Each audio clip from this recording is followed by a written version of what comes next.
Hello everyone, in this video we are going to talk about hip joint. That is a very important topic. So guys, if you not subscribe my channel yet, so please subscribe my channel and also press the bell icon. So guys, let's start our video. So firstly we talk about the introduction of the hip joint. So the hip joint type is synovial type of the joint and the ball and the socket type of the joint.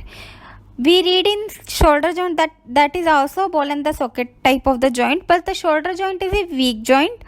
In this hip joint is a stable joint, and the articular surfaces of the hip joint, it is formed by the acetabulum of the hip bone and head of the femur. As you can see on the diagram, there is a communication between the acetabulum and the head of the femur.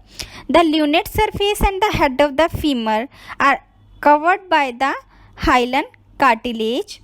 The non-articular acetabular fossa contain the loose connecting tissue. As you can see on the diagram, there is a pelvic bone and the femur. So communication of this form the hip joint, and that is a ball and the socket type of the joint. So the ball term that is used for the femoral head, and the socket is formed by the three pelvic bone. Socket called the acetabulum, much more stable than the shoulder, ball and the socket. So this is the introduction of the hip joint. Next we discuss the ligament of the hip joint. So in the ligament of the hip joint there is a acetabulum labrum, transverse ligament, ligament of the head, iliofemoral ligament, pubofemoral ligament, ischiofemoral ligament, and the zona orbicularis. So these all are the ligament of the hip. Next we discuss relations of the hip joint. So it is important you have to learn diagram first. So firstly we talk about the anterior relation of the hip joint. So in the anterior relation of the hip joint there is a ilios vas and the pectineus separate femoral nerve and the vessels from the hip joint. As you can see on the diagram, on the right side there is a ilios vas, femoral nerve, vessels and the pectineus. All these three are the anterior relation of the hip joint. Next we discuss the posterior relation. So lateral rotator of the hip joint, piriformis, obturator internus with the gemelli, caudatus femoris, gluteus maximus, and the sciatic nerve, posterior cutaneous nerve of the thigh, and nerve to caudatus femoris. You have to see left side of the diagram. So on the left side there all are the posterior relation, lateral rotator of the hip joint and the maximus muscle nerve and the posterior cutaneous nerve of the thigh and the nerve to the caudatus femoris. Next we discuss superior relation of the hip joint. So in the superior relation there are reflected head of the rectus femoris and the gluteus medius and the minimus. As you can see on the diagram, on the upper surfaces they are the superior relation, and the inferior relation of it obturator externus. So these all are the relation of the hip joint. So it is important you have to learn diagram and then you can explain easily. Next we discuss stability of the hip joint. So the hip joint is unique in having a high degree of the stability as well as the mobility.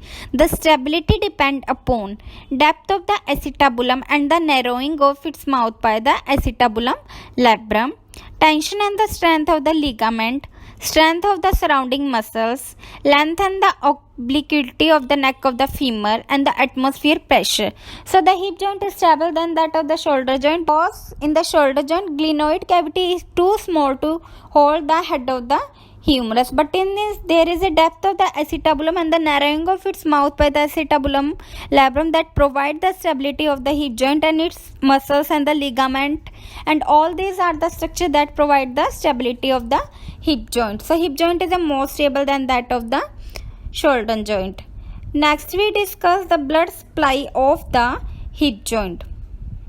So the blood supply of the hip joint, superior gluteal supply the upper part of the acetabulum. So the acetabulum is supplied by the superior gluteal, and the inferior gluteal supply the inferior and the posterior and the capsule. So the posterior part is supplied by the inferior gluteus, and the transverse and the ascending branch of the lateral circumflex femoral artery. As you can see on the diagram, this is the lateral circumflex femoral artery.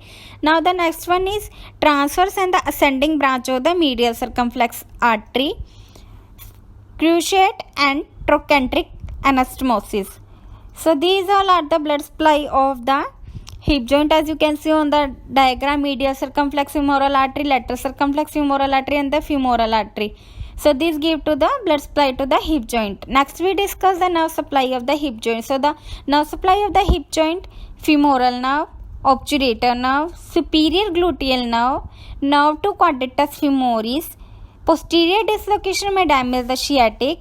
Pain in hip refer to the knee. So all the nerve supply of the hip joint are femoral, obturator, gluteal, quadratus femoris. So next we discuss the action of the hip joint. So the hip joint has the following normal range of movement: flexion, extension, adduction, abduction, medial rotation and lateral rotation.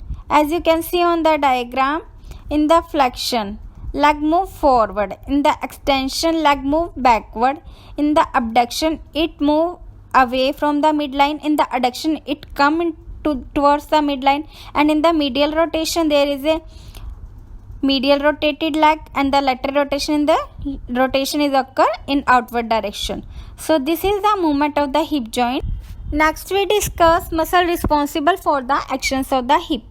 Because of the line of the muscle action varies relative to the axis of the rotation of the joint, some muscles will have more than one action depending on the position of the hip joint. So the flexors of the hip are iliac and the psoas major and the minor. As you can see on the diagram, there is a psoas and the iliacus. These are the hip flexor muscle. Now the second one is hip extensor. So in this there is a semimembranous, semitendinous and the biceps femoris, hamstring muscles. That is a flexor of the knee but extensor of the hip, and the gluteus maximus. Gluteus maximus is a chief muscle of the hip extensor. Now the third one is hip abductors. So the hip abductors are gluteus medius, minimus and the tensor fascia lata. Next is hip adductor. So in the hip adduction there is a adductor compartment of the all the muscles in this: adductor longus, magnus, brevis, gracilis and the pectineus. Now next is hip rotation. So in this there is a piriformis, obturator internus, externus, superior and inferior gemelli and the quadratus femoris. So these all are the muscles that producing the action at the hip joint. So guys, this is a very important topic generally asked in exam. In this video we discuss what is hip joint, ligament of the hip joint and the stability of the hip joint, blood supply, nerve supply and the action of the hip joint. So guys, hope you like this video. Please like, share, subscribe my channel. Thank you.